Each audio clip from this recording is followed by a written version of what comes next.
Morning టిఫిన్కి, evening స్నాక్స్కి తక్కువ టైంలో టేస్టీగా చేసుకునే పెరి పెరి వెజిటేబుల్ చీజ్ శాండ్విచ్ని ఓవెన్ లేకుండా, శాండ్విచ్ మేకర్ లేకుండా ఇంట్లోనే ఎలా సింపుల్గా చేసుకోవాలో చూద్దాం. ఇందుకోసం ముందుగా వెజిటేబుల్స్ అన్నిటిని కట్ చేసుకోవాలి. ఇందులో నేను మష్రూమ్, క్యాప్సికమ్, టమాటా, ఆనియన్స్, క్యారెట్, స్వీట్ కార్న్ వేస్తున్నాను.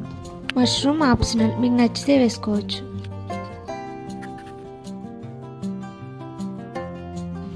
క్యారెట్ని ఈ విధంగా తురుముకుని తీసుకోవాలి.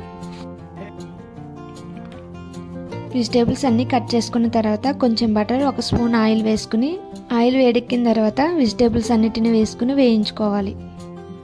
వెజిటేబుల్స్ని ఎక్కువసేపు వేయించకూడదు. ఇలా వేగిన తర్వాత ఇందులో కొంచెం పెరి పెరి మసాలా, కొంచెం సాల్ట్ వేసుకుని స్టవ్ ఆపేసి పక్కన పెట్టుకోవాలి. ఇప్పుడు ఒక బ్రెడ్ స్లైస్ని తీసుకుని దానిపై కొంచెం మైనీస్, కొంచెం టమాటా సాస్ని అప్లై చేసుకుని దానిపై చీజ్ స్లైస్ని పెట్టుకుని పక్కన పెట్టుకున్న వెజిటేబుల్స్ మిశ్రమాన్ని కొంచెం వేసుకోవాలి.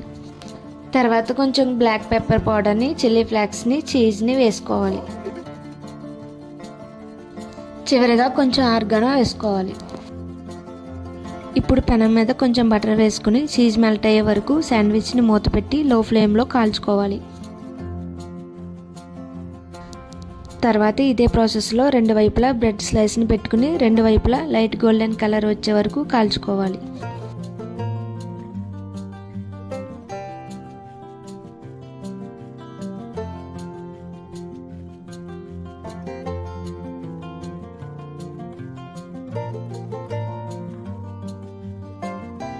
నేను ఇక్కడ కొన్ని చీజ్తో, కొన్ని చీజ్ లేకుండా చేసుకున్నాను. శాండ్విచ్లో చాలా రకాలు ఉన్నాయి, మీరు మీకు నచ్చినట్టు చేసుకోవచ్చు. పెనం మీద 2 వైపులా బటర్ వేసుకుని లైట్ గోల్డెన్ కలర్ వచ్చి చీజ్ మెల్ట్ అయ్యే వరకు కాల్చుకోవాలి.